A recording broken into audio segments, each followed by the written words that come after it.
Située dans le nord-est de la Chine, la province du Gansu s'étend sur une superficie de 454 000 km², avec une population de 24 millions d'habitants. Lanzhou est son chef-lieu. L'histoire du Gansu remonte à plus de 3000 ans jusqu'à la dynastie des Zhou. Le Gansu est l'un des berceaux de la nation chinoise et la fameuse route de la soie qui le traversait a apporté à la région prospérité économique et culturelle. Suivez notre journaliste pour une visite guidée du musée provincial du Gansu. Le musée de la province du Gansu se trouve à Lanzhou, sur la rive du fleuve de la Chine. Il s'agit de l'un des plus grands et plus complets musées de Chine. Les passionnés de l'histoire et de la route de la soie ne vont pas regretter leur visite. Lanzhou est une ancienne cité importante sous la dynastie des Han.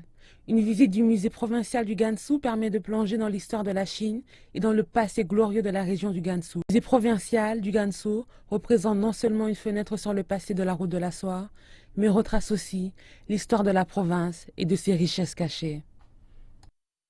Depuis la construction du musée, les découvertes menées dans le cadre de fouilles archéologiques et de donations ont permis de recueillir près de 82 000 reliques historiques et culturelles.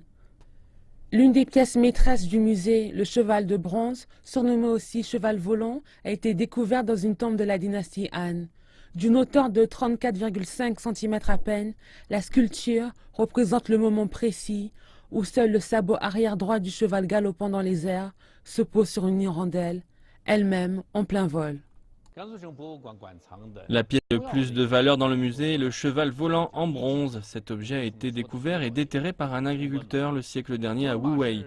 Il s'agit de l'un des chevaux d'une cavalerie d'élite. Guo Mozhuo l'a baptisé cheval galopant sur une hirondelle et en cette même année, il a été introduit dans le manuel scolaire pour le secondaire. Il semble maintenant que les techniques de moulage utilisées sont remplies d'imagination et aussi caractérisées par une sensation de vitesse qui révèle les techniques de fabrication les plus avancées pour l'époque. Le cheval volant est considéré par l'administration nationale du tourisme comme l'emblème du tourisme national. Au terme de longues négociations entre l'administration d'État chargée du patrimoine culturel et le ministère français de la Culture, le musée provincial du Gansu a accueilli en juillet 2015 le retour des reliques culturelles dérobées dans les années 90.